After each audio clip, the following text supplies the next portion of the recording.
សម្ដេចគតិប្រិទ្ធបណ្ឌិតប៊ុនរ៉ានីហ៊ុនសែនចុះសួរសុខទុក្ខវីរយុទ្ធជនដែលរងគ្រោះនៅក្នុងសមរភូមិកំពុងសម្រាប់ព្យាបាលនៅតាមមន្ទីរពេទ្យដោយក្តីក្តុកក្តួលរំជួលចិត្តអាណិតអាសូរនិងក្តីបារម្ភទាំងថ្ងៃទាំងយប់នារសៀលថ្ងៃទី15ខែធ្នូម្សិលមិញនេះសម្ដេចគតិប្រិទ្ធបណ្ឌិតប៊ុនរ៉ានីហ៊ុនសែនប្រធានកាកបាទក្រហមកម្ពុជាបានអញ្ជើញចុះសួរសុខនិងនាំយកអំណោយមនុស្សធម៌ជូនដល់វីរយុទ្ធជនការពារបូរណភាពទឹកដីដែលរងគ្រោះនៅក្នុងសមរភូមិកំពុងសម្រាប់ព្យាបាលនៅតាមមន្ទីរពេទ្យក្នុងរាជធានីភ្នំពេញ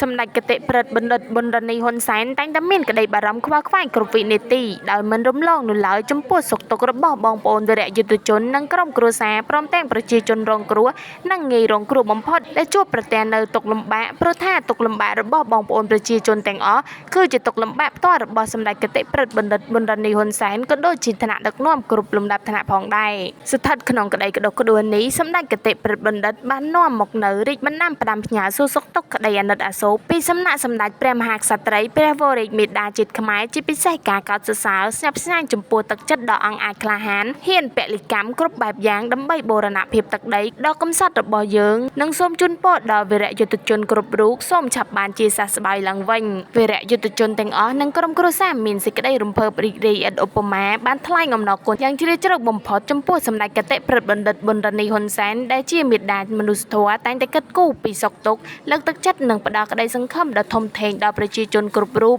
និងសូមប្រសិទ្ធពរសម្ដេចគតិប្រិទ្ធបណ្ឌិតសម្ដេចតេជោហ៊ុនសែននិងសម្ដេចបវរធិបតីហ៊ុនម៉ាណែតនិងលោកជំទាវបណ្ឌិតបច្ច័នមុនីព្រមទាំងថ្នាក់ដឹកនាំគ្រប់លំដាប់ថ្នាក់សូមមានសុខភាពល្អបរិបូរណ៍កម្លាំងខ្លាំងក្លាជន់នាយុយឺនយូរដើម្បីជាម្លប់ដ៏កក់ក្ដៅដល់ប្រជាជនកម្ពុជាជារៀងដរាប